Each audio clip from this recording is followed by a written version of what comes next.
Selamat sore, saya perkenalkan nama saya Iwan. Saya ini adalah salah satu korban tragedi Mei 98. Pada saat itu aku lagi ngejalanin tugas.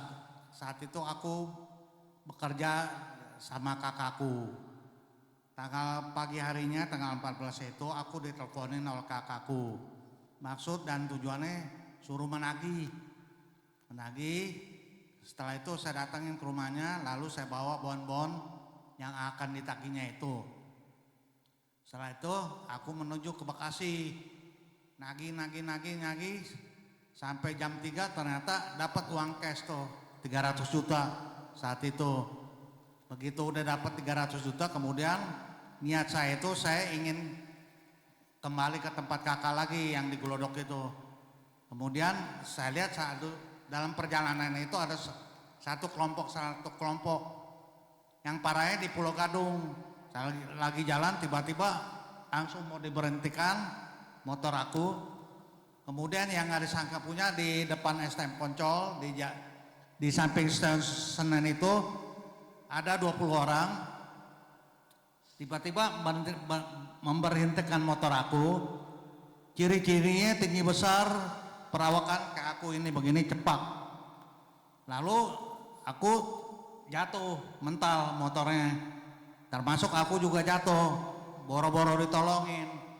Lalu setelah itu aku diperlakukan seperti maling, dipukulin seluruh tubuh badan saya. Begitu dipukulin, kemudian aku nggak tahan, ternyata jatuh seperti orang tidur gitu. Setelah itu bensin yang dari motorku itu dikuyurin ke seluruh tubuh badan aku. Kemudian setelah itu dibakar. Setelah dibakar kemudian aku pingsan. Ternyata Allah itu gerakin Pak Haji suruh nyelamatin aku itu. Setelah itu dipadamkan apinya, kemudian langsung bawa rumah sakit yang terdekat, rumah sakit Islam.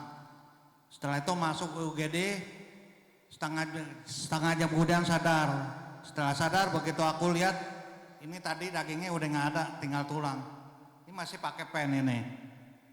3 bulan aku dirawat di rumah sakit Islam.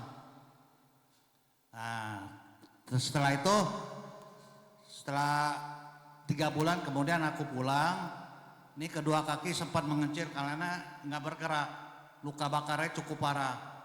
Setelah itu aku hubungin keluarga, termasuk ibu aku itu, semua pada datang ngelihat. Saat itu aku udah dibungkus, udah divonis sama dokter, harapan hidup Pak Iwan saat ini 0%. Aku bilang ini mujizat Allah ini.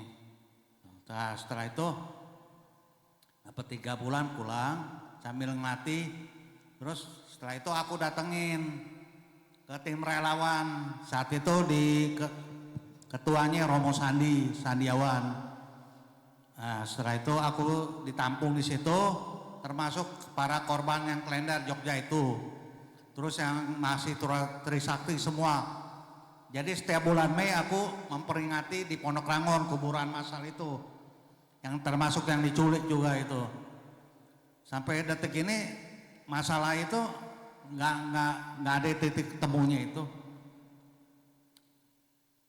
Sampai detik ini nggak ketahuan jelas saya kapan mau diangkat lagi.